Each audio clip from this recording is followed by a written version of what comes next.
Hey, it's Neil Parfit here. How's it going? This is sort of an in-between video before I finally put this thing back into service. But I just wanted to say I am so humbled by the response I've received. Like, the amount of comments is staggering, and I'm trying to read through them all, but there's so many. There's professional engagement, people in the industry reaching out, saying hi, telling me their user case and whatnot.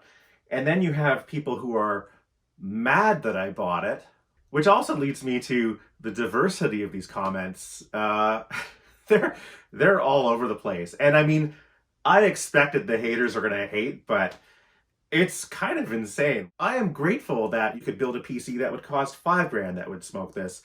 That is irrelevant. I explained it in my first video why I chose this. I'm locked to specific software. I don't want to rock the boat. This thing is acting as an appliance, and that's it. And it's not even a personal purchase. My company bought this. When was the last time you got mad at a corporation for buying a computer? The arguments are so bizarre. And speaking of bizarre, my favorite comment so far was, "You don't look like an audio professional. You look like a McDonald's professional." What the hell does that even mean? Is it because I'm overweight? What does that have to do with anything? F you. But as a side note, if you're ever in Tokyo, go to Ikebukuro Station, and there's a McDonald's across the street from the station that has the best McDonald's fries I've ever tasted. I had one guy who was mad at me for being environmentally unsound because I wasn't using free software or something. All the packaging in this machine was recyclable, so I don't know what half these arguments mean. I also had some guy say I was an idiot because I didn't want to have to unplug all my cables. You know what? You don't know how many cables I have to plug in and how finicky they are with professional equipment. That stuff needs to stay hooked up at all times. And no, I'm not opening this machine up to change RAM. I'm opening it up to take out USB protection dongles, or maybe I'm switching out an M2 SSD or something. I shouldn't have to unhook all my outside peripherals to do such a simple task. Prove me wrong. The one thing that blows my mind after all this time is just how passionate and angry, driven, and motivated Apple haters are. Do you ever see Apple users going into forums and shitting on people? Why not put that energy to good use? I wish my bank manager had your kind of fire. Like, I don't understand the fuel. You're never gonna buy this machine, so why so angry, bro? Anyway, it has been an interesting experience engaging and talking to people around the world, because everybody's telling me how they use their systems, and some people agree with how this can help them. Some people think an iMac Pro would help them. That's great. Whatever system does the job in your user case is the system you should get. I don't care if it's PC, Mac, Linux, whatever. Pick your tools you need to use. So getting back on track, I've spent the last few days reinstalling my system from scratch. This is a new machine. I wanted to do a fresh, clean install of all my apps. This machine shipped with OS X Catalina, and what a nightmare. Like, I hate Apple for shipping this machine with Catalina and not allowing you to go back to Mojave.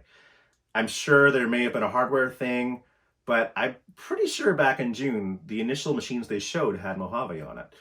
Either way, it really sucks because so many legacy apps have some 32-bit code, and a lot of that doesn't make it over, so their partner companies like Avid and such, some of the video stuff doesn't work properly, and there's all this security and like pop-ups like, will you let your application do this? Will you let your application do that? And literally like the first 4 hours of getting everything set up was clicking OK and like allowing the security to allow the app to talk to something else. It was just such a fumbly disaster, and I hate Apple for doing that. Did you hear that?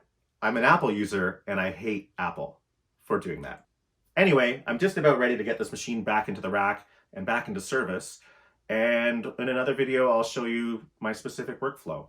And again, my workflow is probably different from yours, but that doesn't mean you should rage out because I bought this machine instead of a Ryzen or something. Like, I don't understand these arguments and why people are yelling at me over this. And I'm pretty sure you figured it out by now, and I know I'm opening the door to trolls. I am not an idiot. I am educated in this field. I have been doing this kind of work for almost 20 years, and I've worked in some of the biggest studios in the world. I see the workflow and the infrastructure, and I talk to all the techs. So I have a pretty good idea of how all this technology integrates.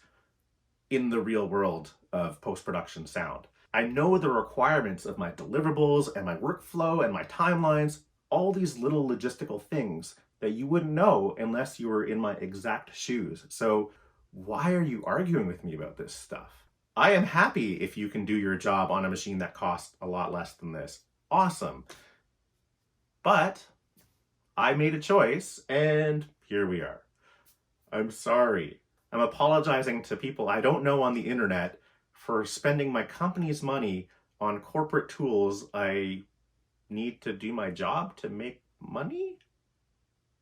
Anyway, I'm going to let you go and I'm going to get this thing into service. So until the next time, see you later.